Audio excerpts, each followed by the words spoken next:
You know what? You can never have enough cables. Oh yeah. So this is AOSTA. AOSTA? Yeah, I was right.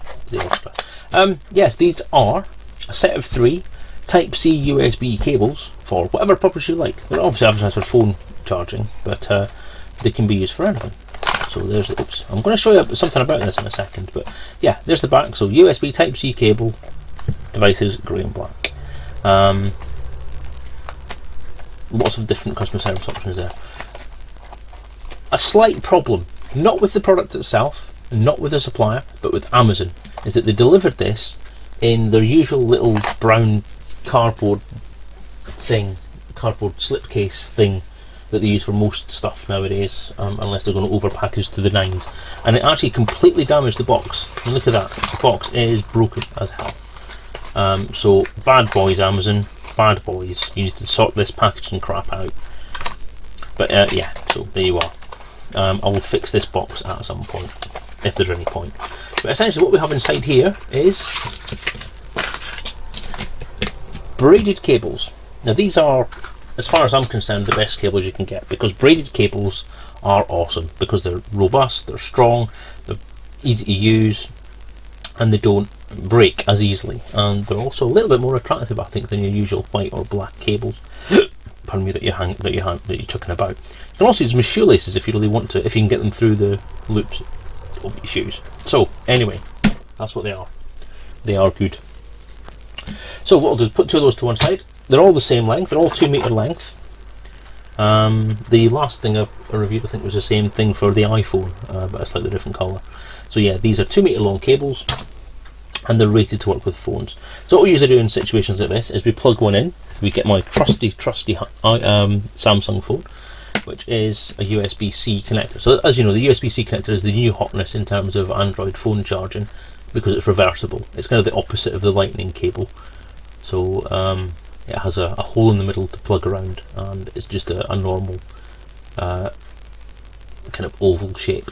So it's easy to plug into stuff if you can't work out what way around your cable goes. So what I'll do is I'm going to plug this in to the charging plug for my Samsung phone, which is a 1.55 amp rated charger.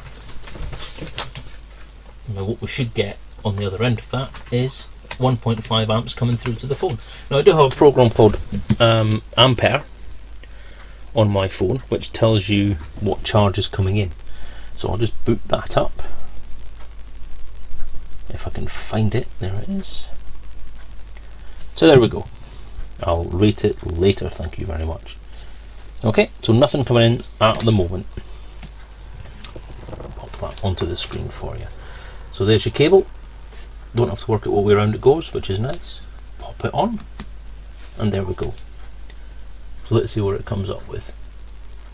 Now remember, the charger is a 1.55 amp rated charger for a Samsung phone.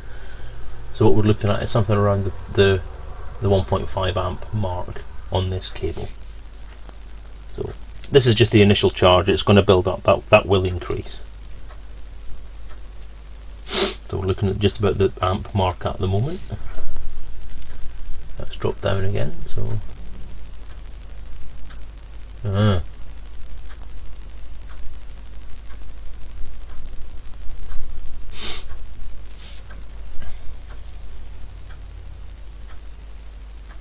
that's interesting. Now with it being a 1.5 amp rated charger, we should be getting 1.5 amps through into the phone itself. What we're getting is a lot less, so that's not great. That's not a great thing. Now this is a proper Samsung charger that on other cables is giving the full ampage. So that's quite disappointing, actually. So if you want a fast charge from these cables, you ain't gonna get it, I'm afraid. So we'll get about half the rating of what it should be overall.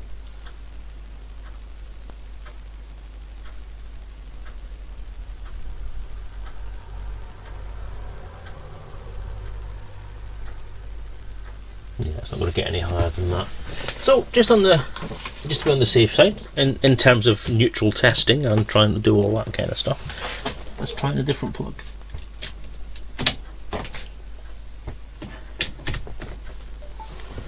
Okay, let's try that.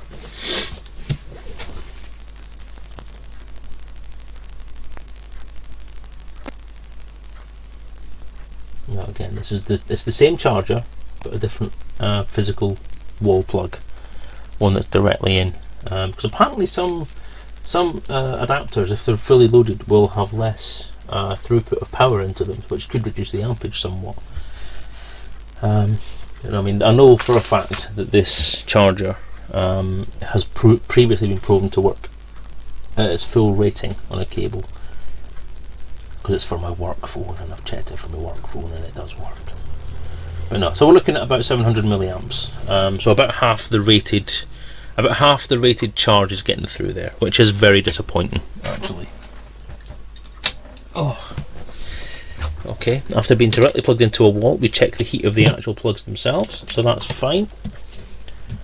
And that's fine, that's cold. I mean, one of the things to look out for is, even on a short charging period, the